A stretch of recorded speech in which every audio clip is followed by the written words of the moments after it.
Assalamualaikum warahmatullahi wabarakatuh. Jumpa lagi dengan saya, Ego Channel. Seperti biasa, saya akan menjawab pertanyaan dari rekan-rekan kita yang ada di kolom komentar. Seperti biasa juga, jangan lupa video saya ini di-subscribe dan dikasih like. Ini pertanyaan dari Bapak Aan Subandi. Apa kabar Bang Ego? Alhamdulillah sehat selalu Pak. Kalau saya minta lelang, nggak dilelang sudah 3 tahun. Aset saya nggak dilelang sama bank. Kenapa ya? Sudah kolek berapa? Kok bisa begitu Pak Ego? Nah, ini tidak pernah dilakukan lelang ini. Bank tidak mau melelang. Kenapa itu? Jadi begini Pak, banyak faktor kenapa bank itu tidak mau melelang. Tapi menurut saya ini faktornya itu karena mungkin agunan Bapak itu pasti bermasalah.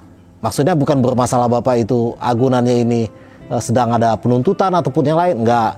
Maksud saya agunan Bapak itu kemungkinan bukan sertifikat. Mungkin AJB, akta jual beli, ataupun sejenisnya itu. Intinya bukan sertifikat. Nah, AJB ini tidak bisa dilakukan pemasangan hak tanggungan. Nah, hak tanggungan ini gunanya untuk melelang. Jadi bagaimana? Bisa dilakukan lelang. Tapi prosesnya itu sangat rumit Pak. Prosesnya harus melalui pengadilan. Namanya gugatan sederhana. Nah, setelah gugatan sederhana ini, putusannya itu baru bisa dilakukan lelang. Kan melalui pengadilan. Bisa nggak? Bisa aja, tapi kecil sekali kemungkinan. Makanya di video-video sebelumnya itu saya bilang bisa dilakukan lelang tapi melalui pengadilan. Kecil sekali kemungkinan ya ini jawabannya. Bank itu tidak mau ribet. Gimana caranya bisa terselesaikan dengan musyawarah. Nah, setelah sekian lama Bapak tidak dilakukan lelang, ya Bapak bingung juga. Padahal Bapak sudah menyerahkan. Ya nggak? Itu kemungkinan pertama. Ada juga kemungkinan kedua. Misalnya agunan Bapak itu penandatangannya itu tidak lengkap. Misalnya agunan Bapak itu sertifikat. Misalnya sertifikat. Tapi istri Bapak tidak tanda tangan pasangannya itu. Sedangkan Bapak belinya itu pada saat setelah menikah. Jadi suami istri kan wajib tanda tangan. Sedangkan istri Bapak tidak tanda tangan. Nah, itu tidak bisa dilakukan lelang juga. Banyak faktor.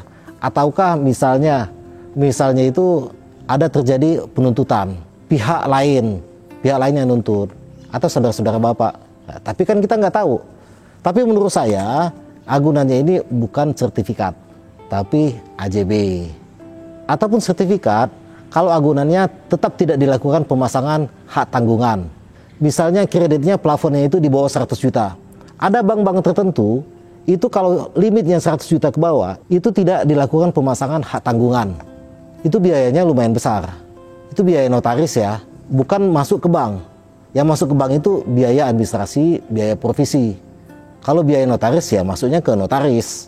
Tentu akan memberatkan biaya kredit Bapak. Jadi begitu Pak ya, banyak faktor Pak. Kalau sampai saat ini bank tidak mau, ya udah Bapak nempatin aja rumah itu. Nggak usah pusing-pusing. Tapi resiko Bapak tetap ada. Karena Bapak akan sulit untuk mengajukan kredit di bank lain atau lembaga keuangan lainnya. Itu sulit Pak. Karena skor kredit Bapak akan turun. Itu aja risiko Bapak. Nggak ada yang lain. Tapi saya bingung juga. Orang lain supaya jangan dilelang. Tapi kalau Bapak pengen dilelang. Tapi bagus juga Bapak ini. Ada etikat baik. Ataupun juga permasalahannya gini Pak. Agunannya itu nilainya itu lebih kecil dibanding kredit Bapak. Bisa jadi. Bank lagi nggak mau ngasih cut loss atau tidak mau berikan diskon. Bisa juga. Kita kan nggak tahu, itu kebijakan bank. Internal bank yang tahu itu.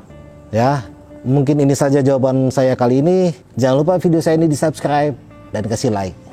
Assalamualaikum warahmatullahi wabarakatuh.